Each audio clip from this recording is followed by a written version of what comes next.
Thank you very much, Erin, and thank you everyone very much for having me. It's great to be able to come and share some of this thinking, and I'm really looking forward to the sort of Q&A and discussion after I've presented to you. I'll just say a couple of things up front about sort of where we started from and why we've called this long-term strategy as practice. So the sort of idea was, how do we build state capacity to think long-term, to develop its capacity to make choices and to stay the course on sort of long-term deliverables. And so we wanted to examine what the kind of key practices and capabilities and capacities of the state needed to be against the modern environment, the set of challenges that any nation state faces at the moment, and how could we develop something seriously practical while we were out at a school of government sort of thinking about some of these problems to take back into our government system and sort of say we could adopt these practices and these will help us improve at some of these ambitions. So the whole fellowship was meant to be very sort of practice-based and very practical, and that's why ultimately our sort of product was a playbook, and I'll sort of come on to that. The other thing that I'll just say also before I sort of crack on with the presentation is, as Erin has introduced, I'm from the UK system. So while some of these things I really hope will be sort of generic and sort of concepts that we can discuss their application across different systems, my expertise is in the UK system, and I'm going to be talking sort of about an analysis that we made about the UK. And it may be that there are also some sort of hidden assumptions I'm not even quite aware of about my sort of UK-ness, which you are very welcome to sort of point out later. So I thought I'd start by talking about sort of almost where did the problem come from? And it came from a sort of few different angles. So the first was a growing sense in the UK system, and I mean policymakers, leaders in government and the public sector, but also very importantly, parliamentarians across party, that the set of challenges facing us as a country would mean that we're going to have to think very differently in the next 20 years compared to the last. Some of these assumptions that we might have made about what is good for us in the last phase may or may not pertain. So how do we sort of reevaluate some of the really key policy tramlines in which UK strategy is made, but also how do we think our way into sort of some of the long-term challenges facing the country, whether that is changes to the global economic and security order, whether that is sort of long problems like climate or demographics, where we're sort of facing an aging population like many countries are, or whether it's facing sort of near-term constraints on state action, like our fiscal position in the UK. So all of these things add together to mean that we need a way of thinking which is much more integrated, involves sort of longer term horizons. So sort of the external context was the first provocation.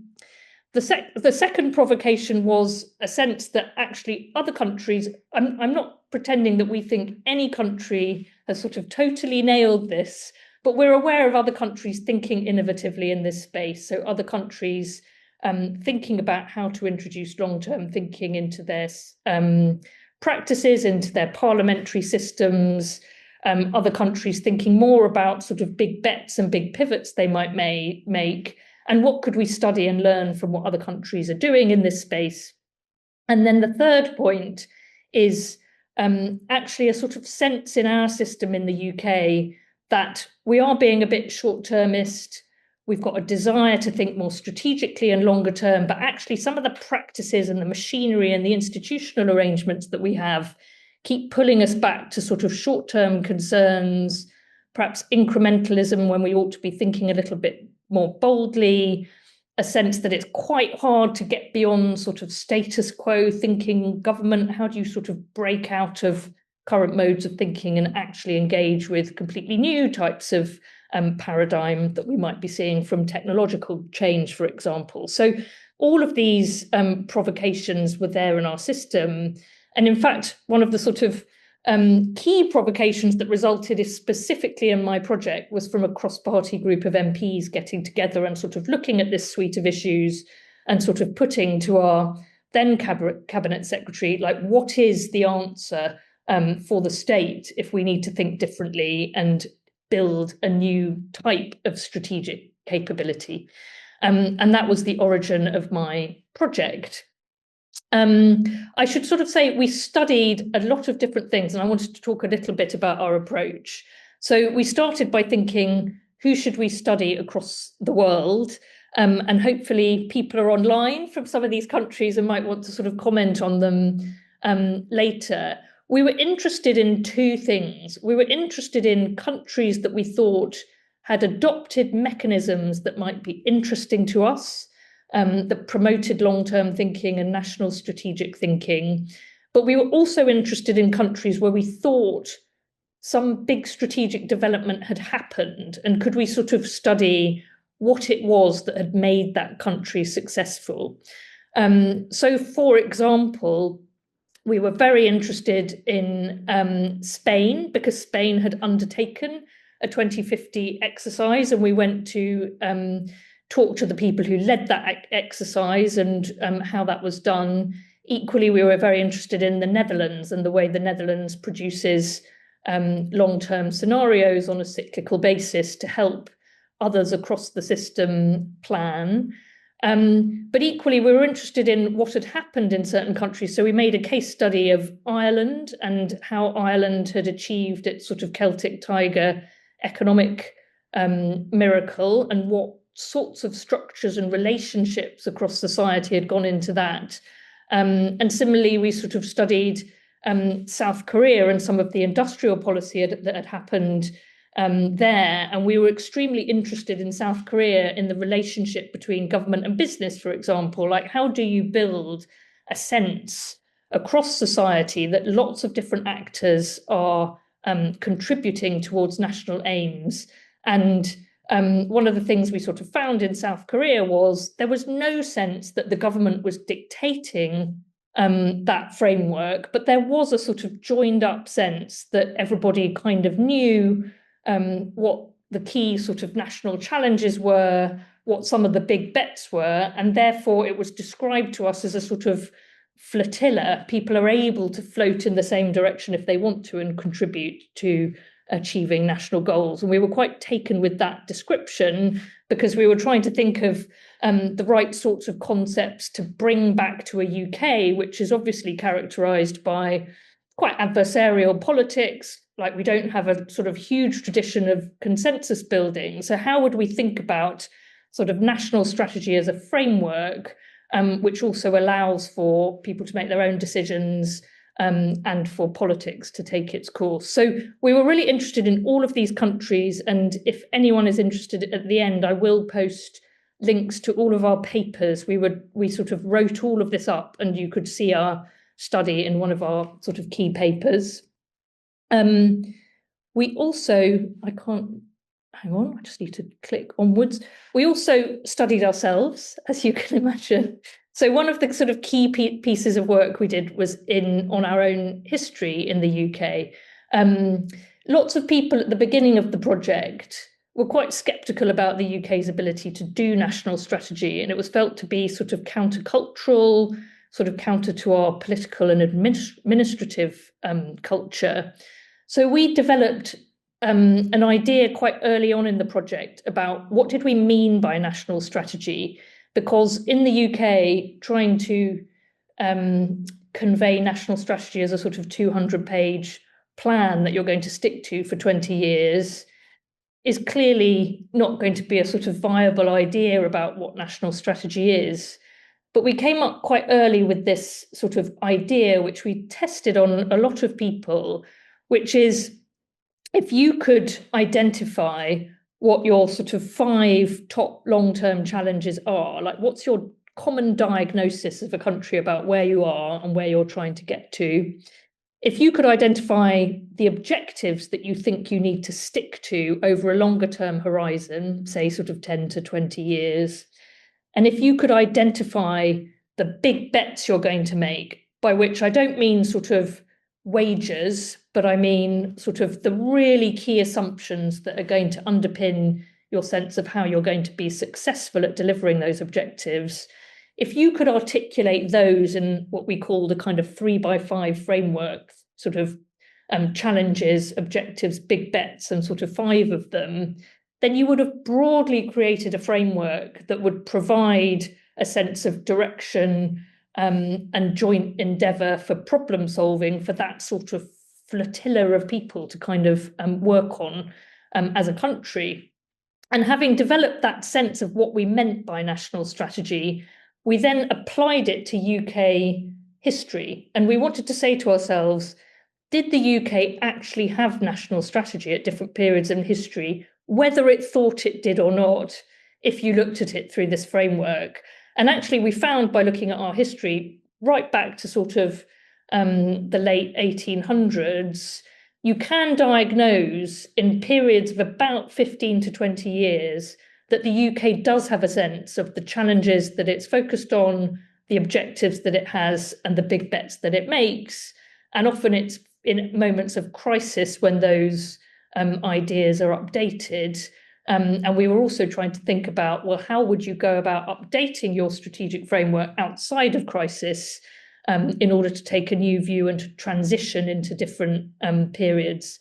One of the other super interesting things about this historical study is that, as well as having different kind of objectives and big bets in these 15-year phases, the UK state machinery tended to change in accordance with what those objectives and big bets were. And sometimes the inherited machinery, so the last phase's capability, was incredibly helpful to the UK in a new phase. So the fact that the state ran the war economy during the Second World War meant that it was administratively capable of then delivering the post-war welfare state in the UK. So that was a really good inheritance of capability. But sort of later on in our history, we find the state inherits capabilities that aren't up to the challenges of the day. And we were positing that that is one of the conditions that we're in now. So it's not a sort of critique of the system to say that anybody's done something wrong, but it's that the last set of objectives and big bets that we made have developed a capability that is not serving us now, and we need to think really hard about how to develop that further. I should say that we also did some really important case studies around the UK. We wanted to think about our devolved system of government, and that's something we studied in other countries as well, about how does the state as a whole relate to sub-state actors. And in the UK, especially in England, in fact, we have a very sort of centralised type of governance, and actually local authorities around the UK were quite demanding of what they thought the state should be doing to facilitate a greater strategic relationship. So Port Talbot is a town in Wales with a sort of post-industrial economy, a big steelworks. Their sort of message to government was, you're sort of great in a crisis, but when do you ever come and ask us what our vision about the sort of long-term future should be? We want to think about that with you. We had towns like Cambridge, which is obviously a key sort of centre of UK innovation, who were sort of saying, you treat us as a sort of sub-national actor, but actually we see ourselves as important in a global sense. So how can you support us to have a much more outward-looking strategy? So the conversation and the dialogue between central state and sub-state actors we thought was very interesting, and it was one of the things we wanted to design our practice of national strategy making around. And then we also sort of developed throughout this idea of sort of partnerships with many other experts to help us understand this practice and then sort of design it into the future.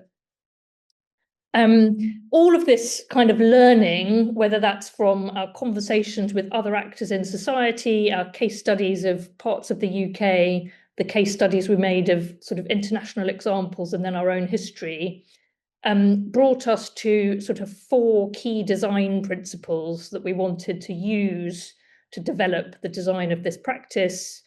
They're quite sort of, they might sound obvious, but sort of when you start trying to design the system, that's when it gets tricky. But the 4 design principles were, firstly, that we should have long-term horizons that go beyond electoral cycles.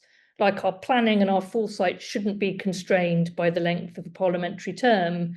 And actually, we need to be constantly refreshing that longer term thinking. And that is where we saw best practice in the world.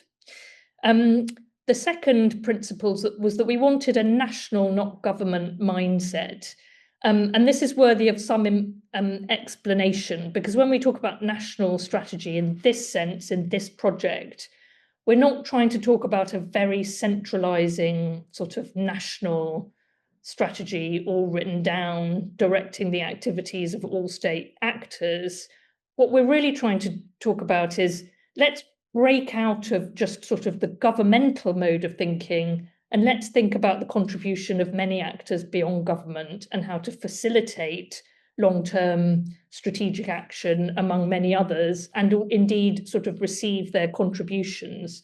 So how do you develop a practice of national strategy making which is much more open to outside contributions, outside thinking, and also is able to provide the types of frameworks that help others to act in strategic ways?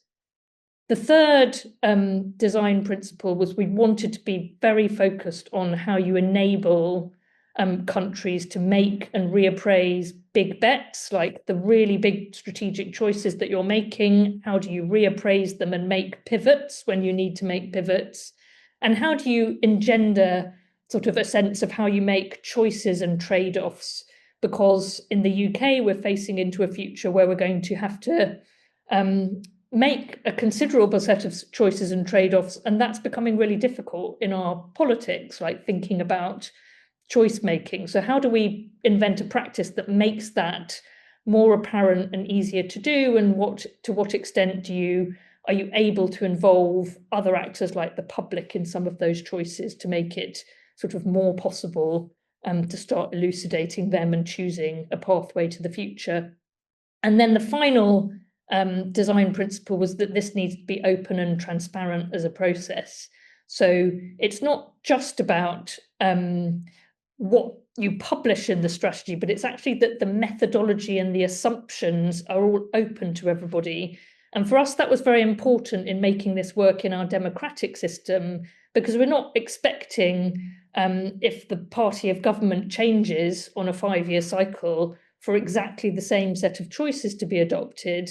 But if the methodology of doing national strategy, of redoing the diagnosis, of reappraising the assumptions is clear and transparent to parliamentarians across the political spectrum, that means there's able to be continuity and a sort of integrity of debate when you switch strategic approach, that you can't do if you do everything in a sort of governmental box. So those were the 3 design principles, and they led to this, which is our National Strategy Playbook, which was an account of how the UK, if it was so minded, could start from a blank sheet of paper and actually come out at the end with a national strategy conceived of in the way that I'd explained. And actually, the National Strategy Playbook goes through 6 sections, 25 very practical steps. The first section's about the setting up of institutions. The second section is about our diagnosis phase. The third section is about big bets and choice making. The fourth section is about the national conversation you might want to have with the public. The fifth section is about implementation. And then the sixth section is about evaluation of your process and how you might embark on the next cycle. And the playbook is designed to produce a national strategy, but it's also designed to be an articulation of the types of practices and processes that should be running, they could be running concurrently in order to deliver really great strategic practice at a state level. And I should say these are some of the key innovations that are included in the playbook. The first is that part 2, the diagnosis phase, should result in the production of national scenarios that produce evidence that the public can interrogate about future pathways for the UK and some of our challenges, choices, and trade-offs. The second, I've already talked about this idea of a flotilla of actors, like it has to be thinking about the nation and not about government only. So the playbook as a whole is designed to bring in many different opinions and actors and voices. The third innovation we borrowed from President Eisenhower's solarium method back during the Cold War.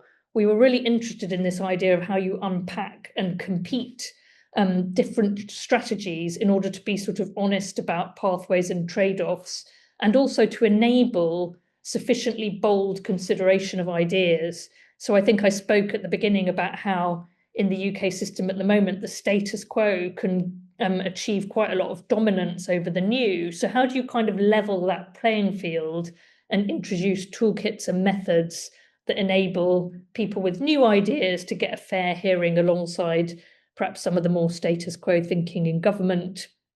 The fourth area is a set of tools that we're interested in for creating stacked benefits from sort of strategies across government. And then finally, we were interested in renewing some of our other tools for long-term planning. So when you're in implementation phase, what could we learn from other countries who have longer-term fiscal settlements, for example? Ours tend to be 2 to 3 years. And we're also very interested in other resources that are constrained and how you make choices about them. So we became very interested in national spatial strategy, which is something that some countries around the world do in quite an integrated way. And then finally, my sort of final slide is actually to sort of reflect on some of the challenges that we've had since completing the fellowship and publishing the playbook back at the end of October.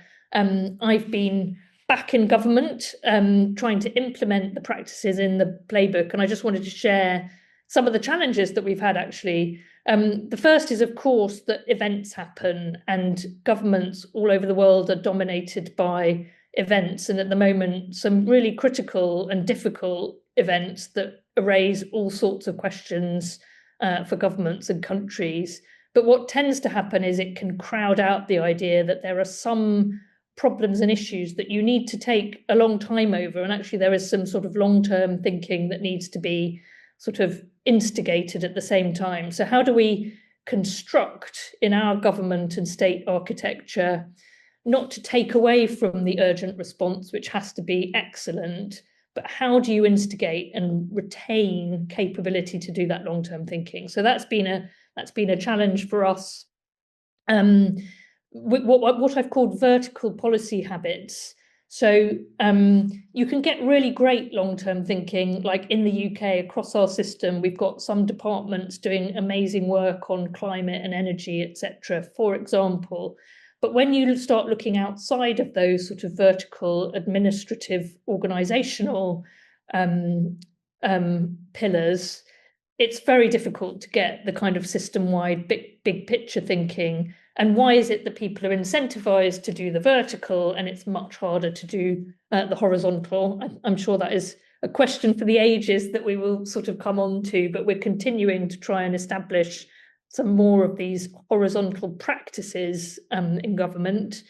The third one is about the sort of coordination between democratic and technocratic systems. And actually, one of the really interesting things for us is how parliamentarians have taken up this challenge. And very recently in the UK, last week, there was a conversation to which we invited colleagues from Finland actually to talk about the role of a committee for the future in Parliament and whether that's the sort of thing we could set up in the UK to develop the sort of democratic part of this and the sort of oversight.